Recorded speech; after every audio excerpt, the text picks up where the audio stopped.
साथियों सलाम, नमस्ते, सत श्री अकाल और जय भीम जोहार। साथियों, बहुत ही मशहूर एक नात की लाइन है या सत्र है कह लीजिए, मेरा दिल तड़प रहा है, मेरा जल रहा है सीना, ये दवा वही मिलेगी, मुझे ले चलो मदीना। मदीना जाने की हसरत तमन्ना जो है हर मोमिन, हर मुसलमान के दिल में रहती है। वो मुसलमान दुनिया के किसी भी खित्ते में और किसी भी कोने में क्यों ना रहता हो, वो चाहता है कि जिंदगी में एक बार खाने काबा की ज़ियारत कर ली जाए। जैसे हमारे सनातनी भाई चाहते हैं, उनकी हसरत होती है, उनकी कामना होती है कि केदारनाथ हम ज़रूर जाएं, ज्योतिर्लिंग पर जलार्पण ज़रूर कर लें, देवघर तो ज़रूर जाएं, बाबा धाम हम। तो यही हसरत, यही तमन्ना, यही आरज़ू एक मुसलमान की होती है कि ज़िंदगी में एक बार हज ज़रूर कर ले। लेकिन ये जो सरकार है, सरकार के कारिंदे हैं और जो एडमिनिस्ट्रेशन है, वो दरअसल नहीं चाहता कि जो आस्थावान लोग हैं उनकी आस्था, उनका यकीन, उनका ईमान किसी भी तरह मुकम्मल हो पाए। साथियों, मैं ऐसा क्यों कह रहा हूँ? मैं झारखंड की राजधानी रांची में बैठकर ये बातें कर रहा हूँ। ये बातें इसलिए कर रहा हूँ कि हमारे जो माइनॉरिटी अफेयर्स मिनिस्टर हैं झारखंड में, हफीजुल हसन साहब, वो बहुत कुरान की बातें करते हैं, दिल में कुरान रखते हैं, दिल में शरीयत रखते हैं, लेकिन अब तक जो है शरीयत की बातें तो अमल में आई नहीं। हज कमेटी बनी नहीं, 2 साल से यहाँ हज कमेटी नहीं है झारखंड में, और 2-3 सालों से एम्बार्केशन पॉइंट भी नहीं है रांची। पहले यहाँ के जो आज़मीन हज थे, जिनकी तमन्ना होती थी हज करने के लिए, जो जाया करते थे जद्दा, यहाँ से सीधे उड़ान भरते थे रांची से, अब उन्हें कलकत्ता जाना पड़ता है। कितनी दिक्कतों का सामना करना पड़ता है, कितनी परेशानियाँ। इसके लिए हमारे साथ हैं शहर के जाने माने सोशल एक्टिविस्ट, जो कि मरहबा ह्यूमन सोसाइटी, जो बरसों से इस इलाके में, इस खित्ते में काम कर रही है और हज के सिलसिले में भी इसकी खिदमात है, सेवाएं हैं। इनके वॉलंटियर्स एक्टिव हुआ करते हैं जब आज़मीन हज यहाँ से रवाना हुआ करते हैं। निहाल साहब, सैयद निहाल अहमद हमारे साथ है। आपका इस्तकबाल है निहाल भाई। बहुत शुक्रिया शहरोज भाई, आपने हमें जीटी रोड लाइव में बुलाया जी, इसलिए आपको फिर से और दिल की गहराइयों से आपको बहुत मुबारक कि आपने इस चैनल को फिर से शुरू किया है जी, और बिल्कुल नए रंग रूप में लेकर आए हैं जी। मेरी आपसे दिली नेक तमन्ना है, ख्वाहिश है जी कि ये फले फूले और बढ़े। जी, तो मैं जानना चाहता हूँ निहाल साहब कि दिक्कतें कहाँ आ रही हैं। देखिए, पहले यहाँ से लोग जाते थे, आप जैसे कितने समाजी तंजीमें, संगठनों के लोग वहाँ पे अपने इस्तकबालिया दिया करते थे, स्टॉल हुआ करते थे, ट्रेनिंग दिया करते थे, और अब तो ये सब मुमकिन नहीं है। नहीं, देखिए ऐसा है कि जी, हम लोग तो 2008 से, या यूँ कह लीजिए कि जब रांची से ट्रेन से लोग कलकत्ता जाया करते थे और रांची पॉइंट बना भी नहीं था, तब से हम लोग हाजियों की खिदमत कर रहे हैं। उस वक्त बहुत कम तादाद में लोग जाया करते थे, लेकिन उसके बाद क्या हुआ कि लोगों में हाजियों की तादाद बढ़ती चली गई, और झारखंड अलग होने के बाद यहाँ हाजियों की तादाद बढ़ी, और एक टाइम ऐसा आया कि 3000, 3400, 3200 इस रेशियो में यहाँ से हाजी जाना शुरू किए, और फिर वो कलकत्ता के थ्रू जाते थे। फिर क्या हुआ, कुछ लोगों के मेहनत का नतीजा ये हुआ कि रांची को एम्बार्केशन पॉइंट बनाया गया और रांची से डायरेक्ट फ़्लाइट शुरू हुई। पहले कनेक्टिंग हुई, उसके बाद डायरेक्ट जद्दा के लिए फ़्लाइट हुई जी। तो उसमें होता ये था कि हमारे जो हाजी हैं, जो हज को जाते हैं जी, तो नॉर्मली हम लोगों का ये मानना है, और ये हमारा, चूँकि इस्लाम कहता है कि जो हाजी होते हैं वो अल्लाह के मेहमान होते हैं जी, तो हम लोग इस नियत से भी खिदमत किया करते थे कि चलो अल्लाह के मेहमान की खिदमत करते हैं। होता ये है कि जो हाजी होते हैं पूरे झारखंड में, आप देखेंगे कि शहरी क्षेत्र जो है, यहाँ के हाजी क्योंकि जो तादाद होती है उससे कहीं ज़्यादा तादाद हमारे ग्रामीण क्षेत्र के लोगों की होती है। और ग्रामीण क्षेत्रों के साथ प्रॉब्लम ये होता है कि जैसे जैसे आप आगे बढ़ेंगे, लैंग्वेज उनकी अलग अलग होती चली जाएगी जी, तो उनको एक लैंग्वेज प्रॉब्लम होना। दूसरी चीज़ क्या है कि पहली दफ़े उनको फ़्लाइट में जाना, तो कैसे जाना है, क्या जाना है, नहीं जाना, उनके अंदर में एक डर होता है। रांची से जब फ़्लाइट होती तो होता ये था कि बहुत सारी संस्थाएं, जैसे हम लोग की संस्थाएं जो है जी। वो 2008 से इस पे लगातार काम कर रही हैं। जी तो और भी बहुत सारी संस्थाएं हैं, बहुत सारे ऐसे वॉलंटियर हैं जो वहाँ पे एयरपोर्ट में, हज हाउस में जी। अपनी सेवाएं देते हैं। जी तो उनके साथ वो मिल करके काम करते थे और उनके तमाम परेशानियों का हल वो लोग यहाँ पे कर दिया करते थे, जी जिनसे उनको बहुत सहूलियत होती। अब क्या है कि पिछले ये कोविड के बाद से अचानक से रांची का एम्बार्केशन पॉइंट को हटा दिया गया। नतीजा ये हुआ कि लोग कलकत्ता से जाना शुरू कर दिए। अब उनके पास कोई ऑप्शन ही नहीं है। हज एक नहीं, इसमें आप चूक या गलती किसकी मानते हैं, सेंट्रल गवर्नमेंट की या स्टेट गवर्नमेंट की? देखिए, गलती तो हमारे स्टेट गवर्नमेंट की है। आपको प्रयास करना पड़ेगा, आपको कोशिश करनी पड़ेगी कि हम अपने स्टेट के हाजियों को सहूलियत बेहतर से बेहतर कैसे देंगे। जी ये तो हमें तय करना है ना। हम अपने स्टेट के लोग हैं तो हम अपने स्टेट के हाजियों को कैसे बेहतर सुविधा देंगे वो तो हम तय करेंगे।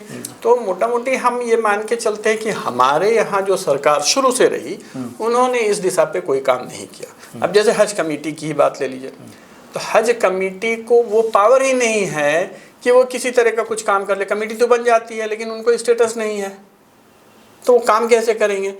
अब अभी आप नहीं, वो आपका कहना सही है कि स्टेटस नहीं है, लेकिन फिर भी कुछ तो मैनेजमेंट संभालती थी कमेटी ना, बहुत संभालती है मैनेजमेंट, उसमें मेंबर हुआ करते थे। हाँ। और जो वो आप लोग ट्रेनिंग दिया करते हैं जी, है ना, वो सब हुआ करता था। हाँ। और यहाँ एक्टिव हुआ करते थे मेंबर, और वो कमेटी जो है और जो आप जैसे लोग वॉलंटियर्स हुआ करते थे उनको भी जोड़ा करती थी। तो बिल्कुल जोड़ा करती थी। अब देखिए, तो आज तो कमेटी नहीं है ना, बिल्कुल कमेटी 2 साल से कमेटी नहीं है। नहीं तो है। इसका जिम्मेदार कौन है?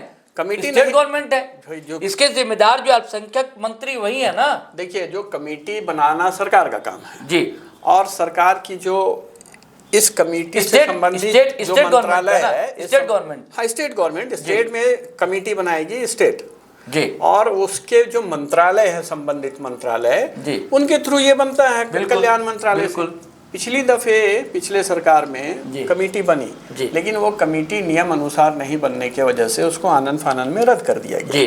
उसके बाद आज तक कमेटी बनी नहीं है। अब देखिए, अभी हज का सफर शुरू होने वाला है जी।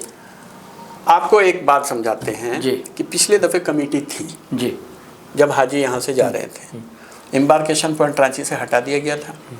कलकत्ता में रांची क्या पूरे झारखंड के हाजियों को बहुत परेशानी हुई। इस बार कमेटी नहीं है, पिछली बार कमेटी थी तब परेशानी हुई जी। अभी कमेटी नहीं है, हाजियों कितनी परेशानी क्या होगा? तो इसको सोचना हमारे स्टेट के गवर्नमेंट का काम है कि हम अपने हाजियों को सहूलियत कैसे दें। क्या यही वजह नहीं है निहाल साहब कि लगातार आज़मीन हज की तादाद घट रही है? बिल्कुल, 3000, 2500, इस बार सुनते हैं कि 1300। हाँ, अब देखिए क्या है कि इससे आज से 5-6 साल 7 साल पहले आप जाएंगे जी, तो हज कमेटी क्या करती थी कि लगातार अखबारों में न्यूज़ डालती थी जी कि फॉर्म भरने का। हाँ, बिल्कुल ऐसा होता था, लगातार रिमाइंड। और जो स्वयंसेवी संस्थाओं के साथ उनकी बैठक होती थी, बिल्कुल वो अपने लेवल पे लोगों को बताया करते थे। यहाँ तक कि हज कमेटी, हम बल्कि नाम लेना चाहेंगे आपको कि जनाब मंजूर अहमद अंसारी साहब जब चेयरमैन थे, उन्होंने पासपोर्ट ऑफिसर से बात कर ली थी कि भाई जितने हाजियों के का जो पासपोर्ट आपके यहाँ पेंडिंग पड़ा है उसको फॉर्म भरने के आखिरी डेट तक किसी भी जल्दी से जल्दी इशू करा दिया जाए, उसका जो भी क्राइटेरिया है उसको फुलफिल करके उसको इशू कराया जाए। तो इससे क्या होता था कि पासपोर्ट भी जल्दी बन जाया करता था, हाजियों की तादाद बढ़ती थी। लेकिन अब कमेटी नहीं है, और कमेटी में देखिए, कमेटी में क्या है कि कमेटी जैसे हज कमेटी आप बना रहे हैं तो आप वैसे लोगों को रखिए जो हज के जानकार हैं। बिल्कुल। तो उससे क्या होगा कि आपके हाजियों की तादाद बढ़ेगी। वही हुआ था जब मंजूर साहब थे, उनको इसकी जानकारी थी, उन्होंने इसको बढ़ाया आगे। लेकिन उसके बाद जब आप आगे आएंगे तो आपको ये तमाम चीज़ें नहीं मिलेंगी। अच्छा, कल वो हज हाउस में प्रोग्राम हुआ था, आप थे वहाँ पर? नहीं, वो हज कमेटी का ही प्रोग्राम था जी। लेकिन सुनते हैं कि वहाँ मिनिस्टर जो हमारे अल्पसंख्यक मंत्री वो आए थे और इस पर कुछ नहीं बोल सके, वो खामोश रहे। ये तो वो खुद बताएंगे कि उन्होंने ऐसा क्यों किया, नहीं किया, उनका क्या मामला है, नहीं है। अब एक और सवाल निहाल साहब, अब बताइए, हज भवन करोड़ों की लागत से बना, ठीक है ना, और अब जब यहाँ आज़मीन हज रुकेंगे नहीं तो किस काम का फिर बताइए। नहीं देखिए, हज हाउस जो है जी, जो हज हाउस में जैसे आप बिहार में चले जाएंगे, और भी काम होते हैं, और भी काम होते जी। हैं। हज हाउस को दूसरे कामों के लिए हाँ। भी दिया जाता है। जी। जैसे कि बिहार में है वो कोचिंग चलता है, हाँ, बॉम्बे में है BPSC वगैरह जी। का, या सेंट्रल हज कमेटी मुंबई चले जाए, वहाँ भी इस तरह से होती है। और यहाँ भी प्लान था, जो पिछले कल्याण मंत्री थे जनाब मरहूम हाजी साहब, हाजी हुसैन अंसारी साहब, तो उनकी कोशिश रही थी कि यहाँ भी JPSC हो या फिर सिविल सर्विसेज एग्जाम के कोचिंग हो या रेलवे या जो भी इस तरह की कोचिंग हो। नहीं ये कराया कोशिशें, जाए। ये और कोशिशें नहीं, निहाल साहब नहीं, रघुवर दास के रिजीम में नहीं, हुई है। ऐसा है जी। कि जनाब हफीजुल साहब जो है ये हाजी हुसैन अंसारी साहब, उन्होंने बजाबती इसके लिए फंड भी पास किया था, ऐसा नहीं है कि नहीं किया था। लेकिन अब ये कहाँ पे जाकर के मामला रुका, और इवन कि अभी जो हफीजुल हसन मंत्री हैं, इन्होंने भी फंड इसके लिए पास किया था, इन्होंने भी कोशिश करी है कि यहाँ पे ये कोचिंग इसकी शुरू की जाए। लेकिन अब ये चीज़ रुकती कहाँ पे है, ये तो संबंधित मंत्रालय देखे और उनके अधिकारी जाने। हम लोग जैसे लोग हैं, हम लोग आपसे उनसे कह सकते हैं कि भाई आप इन सब चीज़ों को कीजिए। देखिए, वो मरहूम हाजी हुसैन साहब के दौर में ही हज भवन बना था, ये हज भवन नहीं। हाँ, पहले वाला। अब कितने जर्जर हालत में था। हाँ। ये था, मैं छत पर गया हूँ तब मैं भास्कर में हुआ करता था, छतें हीरा करती थी बिल्कुल, जैसे कि जलजला आ जाए। देखिए, जो आदमी बढ़िया काम करता है आप बिल्कुल उसकी तारीफ कीजिए। हाँ। ये कहीं से कोई दो राय नहीं है कि ये रघुवर दास जब मंत्री थे यहाँ पे, शानदार हज हाउस रीजन में ये हज हाउस बना है और बेहतरीन हज हाउस बना है जी। इसको आप एक मिसाल कह सकते हैं। उन्होंने एक चीज बना करके मुस्लिम कौम को दिया है, इसमें कोई शक नहीं है, बिल्कुल उनकी तारीफ करनी चाहिए। तो ऐसा तो नहीं है। तो ये क्या पूरी तरह जिम्मेदार जो है या अल्पसंख्यक मंत्रालय नहीं है कि हफीजुल हसन साहब मंत्री हैं, है ना, तो आपको भी हज कमेटी का गठन करना चाहिए। हाँ, बिल्कुल करना चाहिए, गठन एकदम करना चाहिए, बिल्कुल करना चाहिए, जितनी जल्दी हो सके गठन करना चाहिए, ताकि अब हाजी अब जाना शुरू करेंगे। एकदम हाजियों के जाने से पहले अगर हज कमेटी का गठन हो जाता है तो हाजियों को बहुत ही इत्मीनान हो जाता है। देखिए, आप कहीं से लेकर जाएं, आप मुंबई से लेकर जाएं, हिंदुस्तान के किसी भी कोने से लेकर जाएं, लेकिन अगर आपके पास आपकी कमेटी है और आपकी कमेटी प्लान करती है और प्लान करके बेहतर सुविधा उनको उपलब्ध कराती है, तो ये तो बेहतर है। मेरा मानना है कि कमेटी तो जल्द से जल्द बन जाना चाहिए। चलिए साथियों, अब इजाजत दें, और ये बात साफ जाहिर होकर निकलती है कि सारा दोष जो है वो तो मंत्री साहब का है, हफीजुल हसन साहब का। अब मेरा सवाल इसलिए है दोस्तों, वो इधर लगातार वो कुरान की बात कर रहे थे, हदीस की बात कर रहे थे, शरीयत की बात कर रहे थे, अब बहुत टोपी पहनते हैं और मदरसे वाला गमछा भी डाल लेते हैं कंधे पर। तो ये सब सिर्फ दिखलाने की बातें हैं क्या? भाई, संविधान से देश चलेगा, वो व्यक्तिगत मामला होता है, लेकिन जहाँ धर्म की बात होती है, शरीयत की बात होती है, वहाँ तो आप लागू नहीं होने देते। धरातल पर वो कुछ चीज़ें दिखती नहीं है।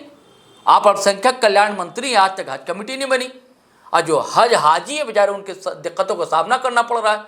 तो हमारा आग्रह है, गुजारिश है मंत्री साहब, अभी भी वक्त है कि आप उसका गठन करवा दें और सुविधाएँ मुहैया करा दें। चलिए साथियों, अब इजाज़त दीजिए। जय हिंद, जय भारत। लेकिन जाते जाते फिर आग्रह गुजारिश है हमारी कि आपने अगर हमारा चैनल सब्सक्राइब नहीं किया तो ज़रूर कर लें और ज्वाइन बटन भी दबा दें, और हमारा पेज फेसबुक पर भी है, इंस्टा पर भी है। चलिए, जय हिंद, जय भारत।